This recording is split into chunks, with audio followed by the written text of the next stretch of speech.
大家好，我是坤侯。今天呢，我讲一讲这个12长生位的这个地旺位。我今天呢，既讲这个星运地旺，又讲制作地旺。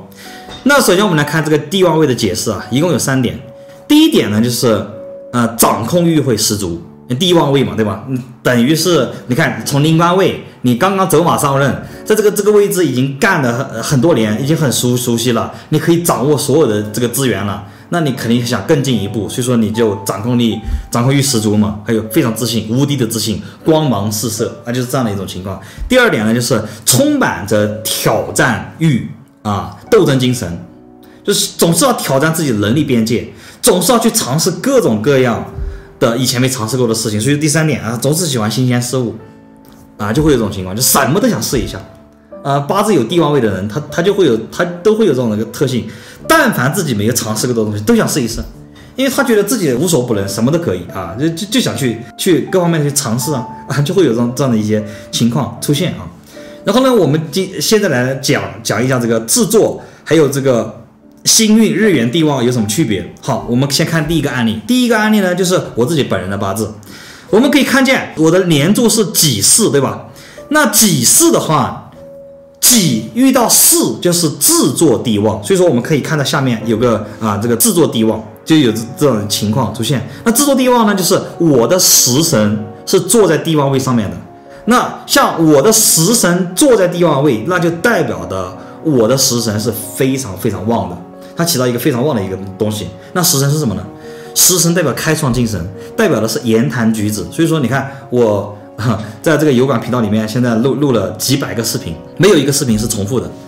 那这个就代表了我的这个食伤的力道。就是很多时候啊，你们看一个人的食伤的能量，你没有必要就看这个食伤的多少。有些人丙丁火日元的，他土特别的旺，但是他可能说不出太多的话，因为他的那个能量多与寡和这个食伤做地旺位的表现是不一样的。我这个虽然说只有2个己土，但是一个做长生位，一个做地旺位，它就代表它的质量是非常非常高的。但有些人呢，可能全是土，但是他就说不出太多的话，因为他这个能量，它的质量是不高的啊，就会有这种情况出现。然后呢，我们再看它的星运地旺，就是丁火在连柱巳火这个位置上面，它就是一个星运的地旺，是一个星运的地旺位。这个地方呢，也可以看出一个人在某一个环节能够起到这样的效果。那年柱呢，其实就代表的是一个稳定工作，还有一个人是否愿意受到支配是这样的一种情况。那我们就可以看一下我的命盘里面，在年柱是地旺位，其实我是一个非常愿意受到约束、非常负责任的一个人。但是你看下面又是巳亥冲，然后又是空亡，那就代表着是我一方面非常愿意接受这样的一个约束，非常愿意把这个工作干好，但是呢，我自己的很多所思所想和这种约束力带来的这种矛盾是巨大的，就会产生这种巨大的矛盾，导致了我没办法很好的在一个比如朝9晚5的工作里面长期的持续的干下去，就会出现类似的一些情况。那这个就是地旺位的这些东西。还有就是我小时候就是一个非常非常自信的一个人，但是呢，在我可能20-30岁这个阶段，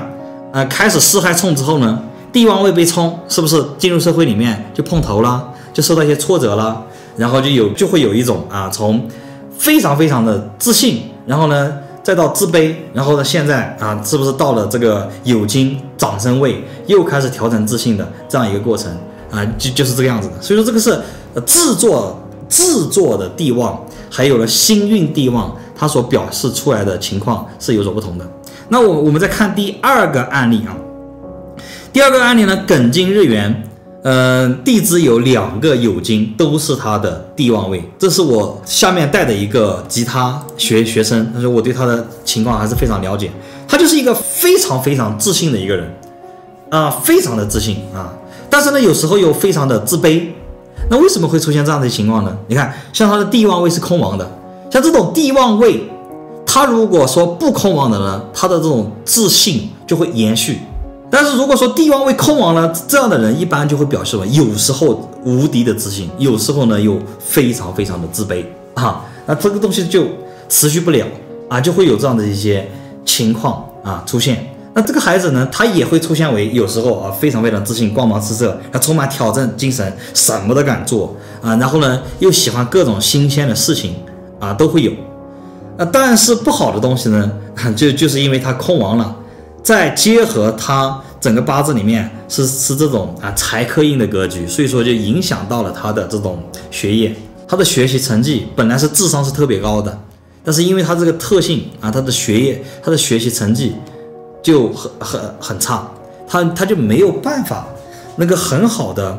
集中精神放在学习上面去啊。然后呢，我刚才也说了，这个年柱代表的是一种责任心啊，他的年月两柱你看都是有相克的这种关系，再加上空亡，他也是现在是属于一种难以把自己的责任心放在学习上面的这样的这种情况。所以这个地旺位呢，我们要具体的去看，他在有用的位置上面，他不空亡，那一个人真的是你成名成就是非常轻松的一个事情。但如果说你放在一个不合适的位置，或者说它的使用空间没有发挥到极致的话，可能变成一种拖累。但是就像第一个案例里面，我自己的八字里面，我日元没有在这个地旺位里面得到充足的好处，但是我的食伤制作这个地旺位给我带来这个口才和谈吐，让我能够吃下这碗饭，算是提供了不小的帮助了。这就是地旺位希望今天的课程呢可以很好的帮助到大家，咱们下节课再见。